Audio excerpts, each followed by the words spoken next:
Nous nous retrouvons donc pour la correction de la dissertation que je vous ai proposée précédemment et qui s'intéressait à la figure du grand homme telle qu'on peut la concevoir, la percevoir dans Hernani et dans Ruy Blas de Victor Hugo. Le sujet du grand homme Hernani et Ruy Blas trace-t-il?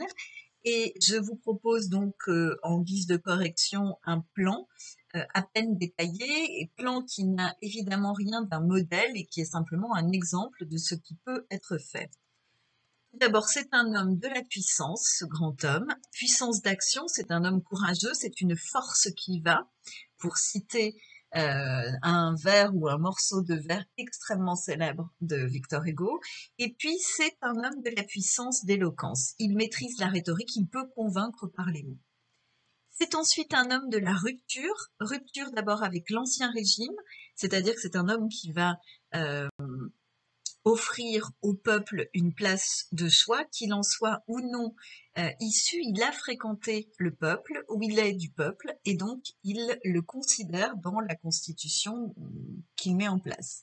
Et enfin, rupture avec ceux qui le précèdent. Je reviens à ce que nous avons vu précédemment, cette fameuse théorie de l'histoire cyclique qui est celle de Victor Hugo, pour laquelle ou dans laquelle nous passons toujours de la grandeur à la décadence et de la décadence à la grandeur. Le grand homme est donc celui qui vient interrompre le cycle de la décadence pour s'imposer.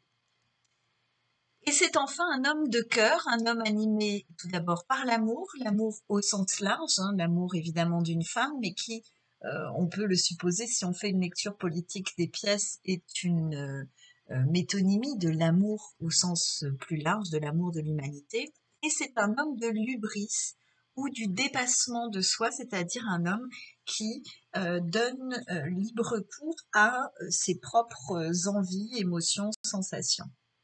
Voilà pour ce que l'on pouvait proposer à propos de cette dissertation. Nous en avons terminé pour aujourd'hui avec une séance qui, je le sais, était fort dense, avec beaucoup d'informations, beaucoup de noms, beaucoup de dates. J'espère que vous avez réussi malgré tout à rester attentif tout au long de la première vidéo. Et il ne me reste donc plus qu'à vous souhaiter une excellente journée, un excellent week-end, et puis à vous dire à tout bientôt, à vendredi à 10h devant le blog.